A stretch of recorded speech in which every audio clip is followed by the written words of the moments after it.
आप सभी को हरतालिका तीज की ढेरों शुभकामनाएं। आई होप आप सभी का व्रत बहुत अच्छे से गुजर रहा हो।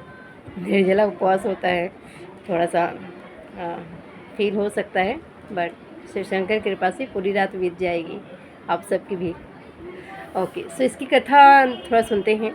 इसकी कथा है कि जब माता सती पुनर्जन्म लेती हैं राजा हिमालय के घर पर, तो उनके जो अंतर्मन में पिछले जन्म की बातें रह जाती हैं कि वो शिव शंकर की पत्नी हैं, शिव शंकर की महादेव की अर्धांगिनी हैं, और ये चीज़ें उनके मन में रह जाती हैं। लेकिन जब पिछले जन्म में उन्होंने अपना शरीर का त्याग किया, उसी वक्त महादेव अपनी तपस्या में लीन हो जाते हैं।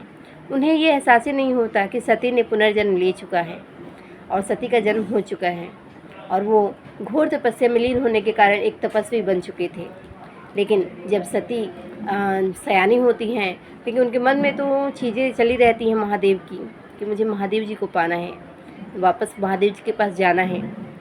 लेकिन महादेव जी के वेशभूषा से, उनके रहन सहन से हिमालय जी और उनका परिवार, कोई भी अपनी बेटी का शादी उनसे करने को तैयार नहीं था। हमारी बेटी राजकुमारी है और कहाँ ये अघोरी, अब जो भी नाम दीजिए आपको, त्रिपुरारी के अनेकों नाम हैं, इस तरह के उनके भाव थे राजा हिमालय के। तो उन्होंने अपनी पुत्री का शादी जगत पालन विष्णु भगवान से तय की कि मेरा पुत्री का विवाह इनसे होगा। लेकिन जो होनी है वो तो तय है, गौरा जी को शिव शंकर से ही मिलना था।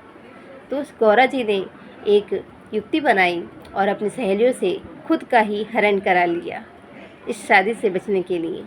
पिता का विरोध नहीं कर सकती थी, लेकिन जब मैं ही उपस्थित नहीं रहूँगी तो शादी किसका होगा।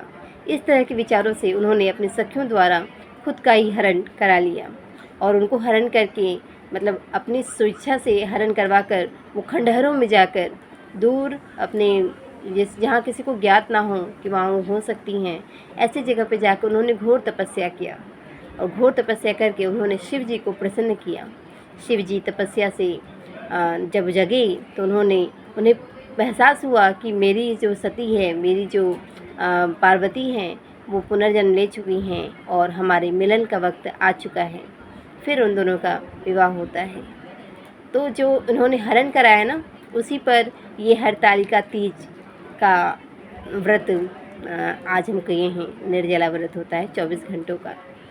एक तीज आती है हरियाली तीज, जो कि सावन में होता है। सावन हरा भरा होता है, इसलिए उसको हरियाली तीज कहते हैं। और ये हमारा हरतालिका तीज होता है। जैसे कि आपको मैंने बताया, इस कथा का जो नाम का जो महत्व है, जो मीनिंग है, वो क्या है। तो आई होप आप सभी की जो व्रत है वो सफल हों। सुबह तक आप सभी चंगे रहें, भली रहें और अपना पारण सुखपूर्वक व्यतीत करें। महादेव और गौरा माता पार्वती का आशीर्वाद आप सभी पर बना रहे।